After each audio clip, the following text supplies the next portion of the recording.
ফেসবুকে আমি easy vegetable রান্নাটা দেখেছিলাম। আজকে এই রেসিপিটা আমি আর আম্মু মিলে বানাচ্ছি।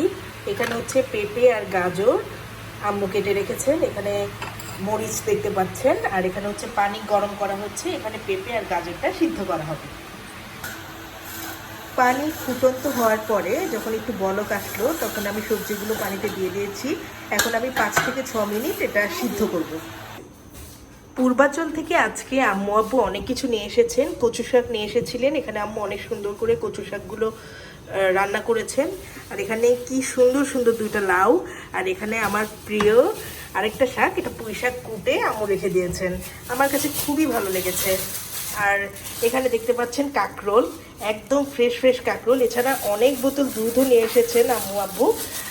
আর আমি তো দুধ খেতে সবসময় খুব পছন্দ করি, আর একদম ফ্রেশ দুধটা আসলে জাল দিয়ে খেতে অন্যরকম মজা। পূর্বাচল থেকে আরেকটা পেঁপেও আম্মু নিয়ে এসেছেন, খুব ফ্রেশ লাগছে দেখতে। আজকে এই দুটা পেঁপে নিয়ে এসেছিলেন, এর মধ্যে একটা এখন রান্না হচ্ছে। সবজি সিদ্ধ করবার পরে আমরা সেটার পানি ছড়িয়ে নিয়েছি, ঠান্ডা করে নিয়েছি। এখন আমরা সরিষার তেলটা গরম করতে দিয়েছি। এবার আমরা তেলে রসুন কুচি এবং পাঁচফোড়ন দিয়ে নিয়েছি।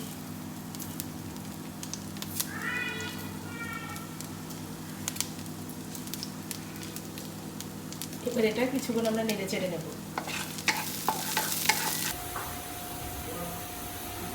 রসুনটা একটু লালচে হয়ে যাওয়ার পরে আমরা সবজিগুলো সুন্দর করে ফ্রাই প্যানে ঢেলে দিয়েছি। এবার একটু নেড়ে চেড়ে নেব।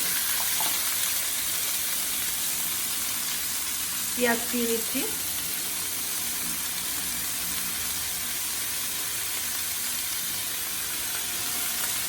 এরপর মরিচ দিচ্ছি।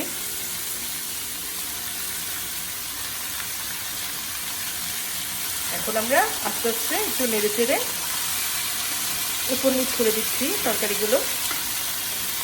এবার সামান্য একটু লবণ দিয়ে নিচ্ছি, আপনারা আপনাদের স্বাদ মতো লবণ দিয়ে নেবেন। প্রায় 5 থেকে 6 মিনিট আমরা এটা নাড়াচাড়া করে রেখে দিয়েছি। এখন নামানোর আগ মুহূর্তে আমরা এখানে জিরা গুঁড়া দিচ্ছি। জিরা গুঁড়োর পরে এখানে আছে হচ্ছে পাঁচফোড়নের, এটা কি গরম মশলা। যাই হোক, রান্না হয়ে গেল।